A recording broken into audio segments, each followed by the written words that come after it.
এটা আমি কালকে ডিসাইড করেছি যে বিজেপির প্রার্থী হয়ে আমি দাঁড়াতে চাই। কেন এই ডিসাইডটা কেন হলো একদম শেষ মুহূর্তে?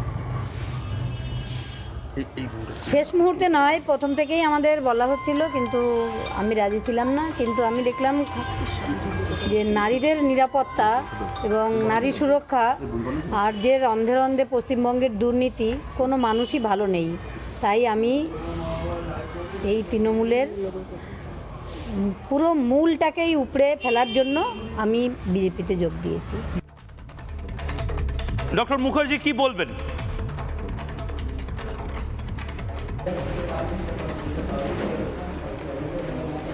নমস্কার ময়ূক, যেটা বলার সেটা হচ্ছে আজকে পশ্চিমবঙ্গের যা বেহাল অবস্থা তার জন্য তো দায়ী একজনই, মমতা বন্দ্যোপাধ্যায় এবং তার পার্টি তৃণমূল পার্টি।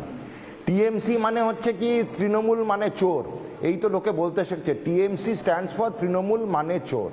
এই অবস্থায় দাঁড়িয়ে রয়েছি। আমরা একটা নীতির জন্য লড়ি। আমরা যারা সংঘ পরিবার তথা ভারতীয় জনতা পার্টির কর্মী, আমরা একটা নীতির জন্য লড়ি। আমাদের একটা নীতি আছে। কেউ আঙুল তুলে বলতে পারে যে আপনাদের নীতি কি? আমরা গর্বের সঙ্গে বলি হ্যাঁ, হিন্দুত্ববাদ আমাদের একটি নীতি, জাতীয়তাবাদ আর একটি নীতি। জিজ্ঞেস করুন তো কোনো তৃণমূল কর্মীকে ওদের নীতি কি। আসলে কি জানেন তো, তৃণমূলের কোনো নীতি নেই। আমি জানি ওদের নীতিটা, ওদের একটাই নীতি, তার নাম দুর্নীতি।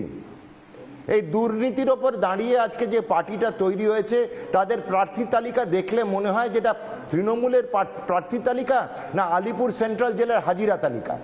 আজকে অভয়ার মা যে কথাগুলো বললেন উনি, আমি ওনার সঙ্গে দীর্ঘদিনের সম্পর্ক বজায় রেখেছি, সেই জবে থেকে এই ঘটনাটা ঘটেছে। ভাবুন তো, কলকাতা শহর আরজিকর হাসপাতাল, আমার আপনার বাড়ির মতো একটি মেয়ে বাড়ি থেকে বেরোলো, বেরিয়ে হাসপাতালে পৌঁছে মাকে ফোন করে জানালো মা আমি পৌঁছে গেছি, মানে আমি সেফ। কিন্তু কি ঘটলো, কি ঘটলো তারপরে তো আমরা সবাই জানি। তার বিচার অবধি পেল না, এবং একটি মহিলা মুখ্যমন্ত্রী পরের দিন তার বাড়িতে পাঠালেন 10 থেকে 15 লক্ষ টাকা, নিয়ে গেলেন কে না ডিসি সেন্ট্রাল। ধিক্কার জানাই এরকম মুখ্যমন্ত্রীকে, ধিক্কার জানাই এই রাজনৈতিক দলকে। আমরা লড়ছি এই রাজনৈতিক দলের দুর্নীতির বিরুদ্ধে। আমি আবারও বলছি, আমি ধর্মের ভিত্তিতেই ভোট চাই, কোট আনকোট জেনে রাখুন। সব জনগণ বিধাননগরের সবাইকে বলবো যে আপনারা ধর্মের ভিত্তিতেই আমি ভোট চাইছি, কোনো সময় রাগঢাক করে বলছি না। ধর্মের জন্যই ভোট চাইছি, অধর্মকে ভোট দেবেন না। এই তৃণমূল পার্টির কোনো ধর্ম নেই, আছে খালি অধর্ম। এদের কোনো জাত নেই, আছে খালি বজ্জাতি। এদের কোনো নীতি নেই, আছে কেন দুর্নীতি। সুতরাং আজকে মানুষ কিন্তু তৃণমূলকে আর চায় না। আমরা চাই সুরক্ষিত নিরাপদ নারীর সুরক্ষা, সেটা আমাদের বিধাননগরের জন্য আসে। আমাদের বিধাননগরে একের পর এক জমি বাড়ি বিক্রির যে চক্রব্যূহ চলছে, সেটাকে আমরা ভেদ ও শেষ করতে চাই। এটাই আমাদের সংকল্প।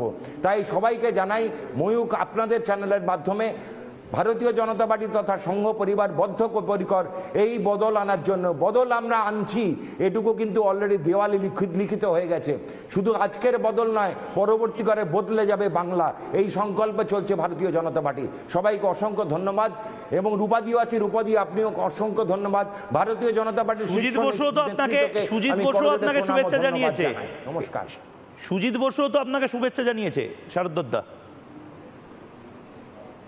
সুজিত বসুকে তো আমি সবসময় শুভেচ্ছা জানাচ্ছি। দেখুন, সুজিত বসুকে শুভেচ্ছা জানাটা আমার নতুন কিছু নয়। 15 বছর ধরে তো আমি ওনাকে শুভেচ্ছা জানিয়ে আসছি। ওনার কাছে কি নেই? রোল সেন্টার থেকে রোড রোলার সবই তো ওনার হাতে। আমরা তো ছোটোখাটো মানুষ, আমরা খালি নীতির জন্য লড়ছি। উনি বুর্জ খালিফার জন্য লড়েন, আমাদের তো সেসব নেই। আমরা তো ওই জন্য বলছি, আমরা ছোটোখাটো কর্মী। আমরা ভারতীয় জনতা পার্টির নীতি এবং বদ্ধপরিকর, যে বিধানচন্দ্র রায়ের যে স্বপ্নের বিধাননগর ছিল, সেই স্বপ্নের বাস্তবায়ন করে দেখাবে ভারতীয় জনতা পার্টি। সময়ের অপেক্ষা খালি। নানা ধরনের কন্টেন্ট দেখার জন্য লাইক করুন, শেয়ার করুন আমাদের ফেসবুক পেজ, সাবস্ক্রাইব করুন আমাদের ইউটিউব চ্যানেল। পাশাপাশি অন্যান্য ব্রেকিং নিউজের জন্য অবশ্যই চোখ রাখুন রিপাবলিক বাংলায়।